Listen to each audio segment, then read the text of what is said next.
God up and God rising. Peace to the gods, God shining. Now let's just go back to the future and the current state and why those 300 soldiers left. Although they must have suspected as much, what the veterans discovered upon their return was that the wartime atmosphere of cooperation and tolerance had been merely expedient.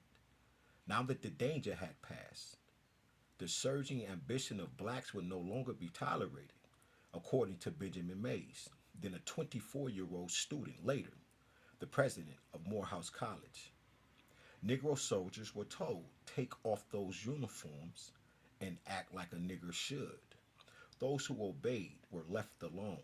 Those who resisted were subjected to all manner of violence until they submitted. In one case, whites offended at the sight of a black man in uniform lynched him. Overall, the lynching rate, which had been in decline, more than doubled as a wave of race riots broke over the nation.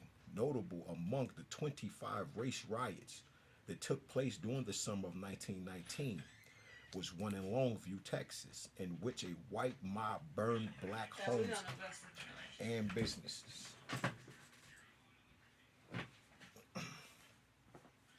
During the war, the NAACP's recruiting efforts in Texas had been particularly successful.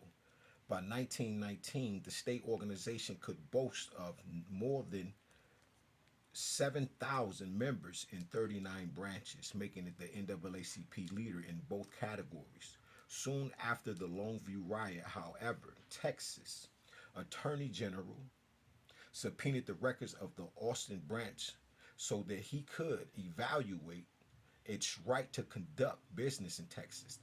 NAACP's Executive Secretary John R. Shalati, who was wine, traveled to Austin to meet, who was white, who traveled to Austin to meet the challenge.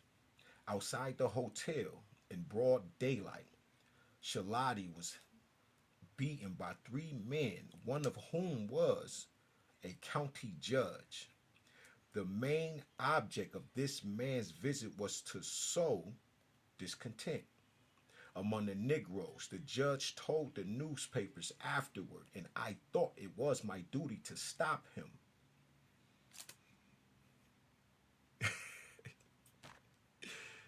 They ran that place so many times at Walmart, at a gas station, at a store. Yo, why you always feel it's your nasty ass duty?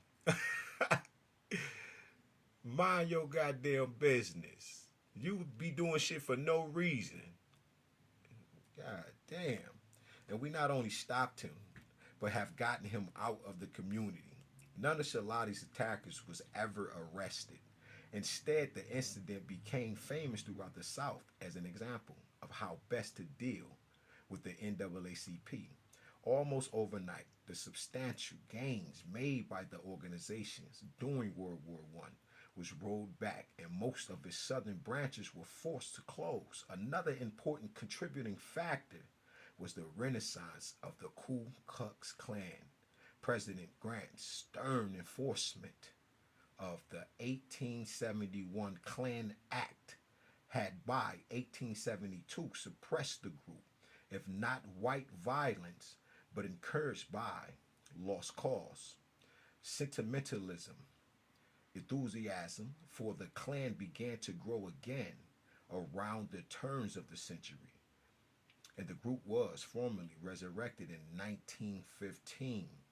The second incantation of the Klan fed so well on the patriotism of the war years that by the early 1920s it claimed more than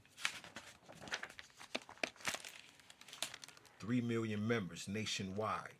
Most of these came from two large groups: lower middle class whites threatened economically by immigration and religious fundamentalists made anxious by modern man and the national drift away from small town Protestant values. The new Klan